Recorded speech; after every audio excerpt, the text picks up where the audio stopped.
আসসালামু আলাইকুম বন্ধুরা, আজকে আমরা শিখব কিভাবে আমরা একটা ছবিকে একটা টেক্সটে পরিণত করতে পারি বা কিভাবে আমরা যে কোনো ছবির উপরে যে কোনো জিনিস লিখতে পারি। তার জন্য আমরা প্রথমেই চলে যাব, একটা ছবি ওপেন করে নিব। এখানে আমি একটি সিডি ওপেন করে নিলাম। তারপরে আমরা এটাকে আনলক করে নিব। আনলক করার পরে আমরা কন্ট্রোল জেড ধরে এটা একটা কপি নিয়ে নিব। এখন দেখেন এখানে আমার দুইটা লেয়ার তৈরি হয়ে গেল, একটা যে পিকচারটা আমরা নিয়ে আসছিলাম এবং আরেকটা তার কপি। এখন আমরা নিচ থেকে একটা নিয়ে এখান থেকে সলিডের কালার নিয়ে নেব। সলিড কালার বলতে আমি এখানে একটা হোয়াইট কালার নিব, একবারই হোয়াইট কালার।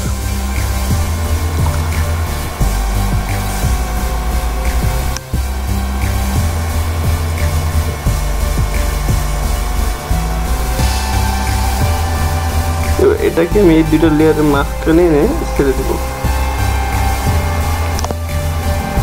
এখন আমরা যেটা করব, আমরা এই কপি লেয়ারটাকে সিলেক্ট করে এখান থেকে টেক্সটে চলে যাব।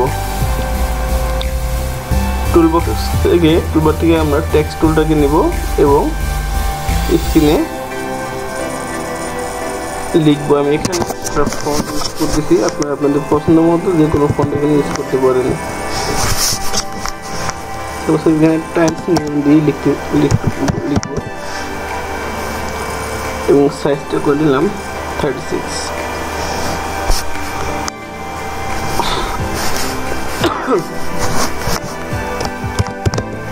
গ্রাফিক্স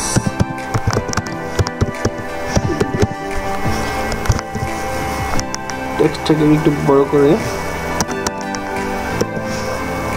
দিয়ে দিলাম।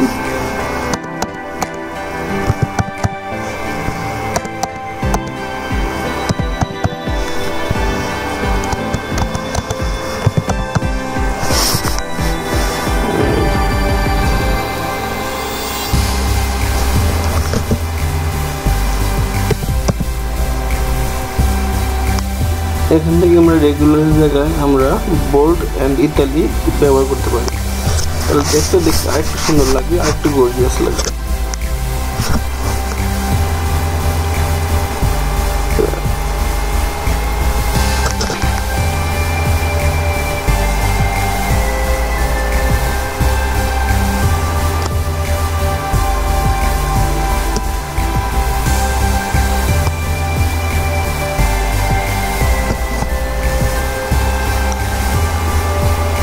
এখন আমরা কি করব, এই টেক্সট লেয়ারটাকে আমরা এই ইমেজের কপি লেয়ার যেটা ছিল এই কপি লেয়ারটা নিচে নিয়ে আসবো। ধরে আমরা এটা নিচে নিয়ে আসলাম। এখন আমরা এই কপি লেয়ারটাকে সিলেক্ট করব এবং এখান থেকে আমরা ক্রিয়েট ক্লিপিং মার্কস এটাতে ক্লিক করব। দেখেন আমাদের ওই যে পিকচার ব্যাকগ্রাউন্ডটা ছিল, এই পিকচার ব্যাকগ্রাউন্ডটার কারণে আমাদের একটা টেক্সট তৈরি হয়ে গেল।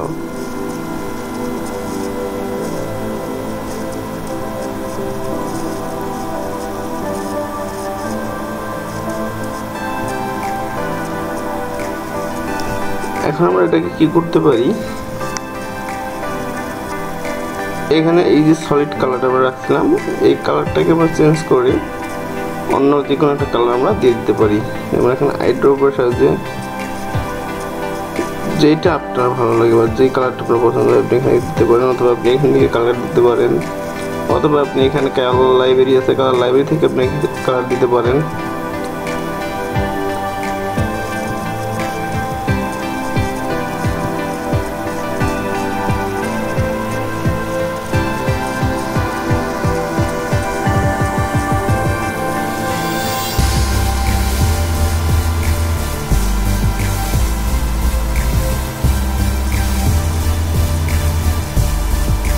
আমি এখানে এই কালারটাকে ব্যবহার করতেছি।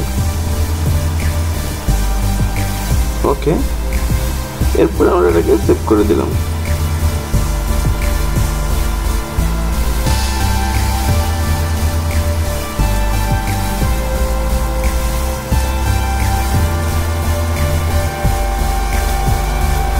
এই দেখেন আমাদের একটা টেক্সট দিয়ে একটা ছবি দিয়ে টেক্সট তৈরি হয়ে গেল। এরকমভাবে আপনারা যে কোনো ছবিকে আপনারা এরকম টেক্সটে রূপান্তর করতে পারেন।